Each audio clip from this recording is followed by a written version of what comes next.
ദിവ്യ ഇഷ്ടമെന്നുമേ എന്നുടെ ജീവിതത്തിനാശയേ. നാളും ക്രൂശെടുത്തു ഞാൻ താതനിഷ്ടം നിറവേറ്റുമേ. ഞാൻ പിന്തുടർന്നിടും, ഞാൻ പിൻഗമിച്ചിടും എന്നുടെ ജീവിതയാത്രയിൽ. ഈ വരൂപിൽ ചൂടതേക്കുമ്പോ തഞ്ചിറകനിക്കു വിശ്രമം. ഈ വരൂപിൽ ചൂടതേക്കുമ്പോ തഞ്ചിറകനിക്കു വിശ്രമം.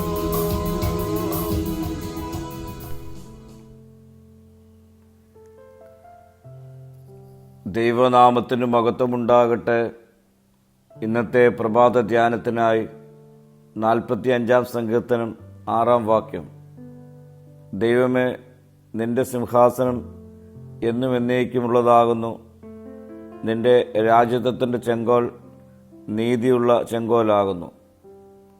മനുഷ്യരുടെ ശക്തിയും അധികാരവും താൽക്കാലികമാണ്. ഇന്നുള്ളത് നാളെ നഷ്ടപ്പെടാം. എന്നാൽ ദൈവത്തിൻ്റെ സിംഹാസനം കാലത്തെയും മരണത്തെയും അതിജീവിക്കുന്നതാണ്. നമ്മുടെ ജീവിതം അനിശ്ചിതത്വത്തിൽ നിറഞ്ഞിരിക്കുമ്പോഴും ദൈവത്തിൻ്റെ ഭരണത്തിൽ ഒരു മാറ്റവുമില്ല എന്നത് നമുക്ക് വലിയ പ്രത്യാശ നൽകുന്നതാണ്. ദൈവത്തിൻ്റെ ഭരണം അനീതിയാലോ പക്ഷപാതത്താലോ അല്ല, നീതിയിലും സത്യത്തിലുമാണ്. ലോകത്ത് അനീതികൾ പെരുകുമ്പോൾ നമുക്ക് അസ്വസ്ഥതകൾ ഉണ്ടാകാം. എന്നാൽ നീതി എന്നേക്കും വിജയം നൽകുന്നതാണ്.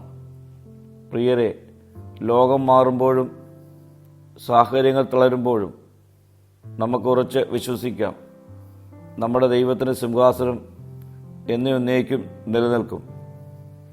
അവൻ്റെ ഭരണം നീതിയുടെയും സത്യത്തിൻ്റെയും ഭരണമാണ്.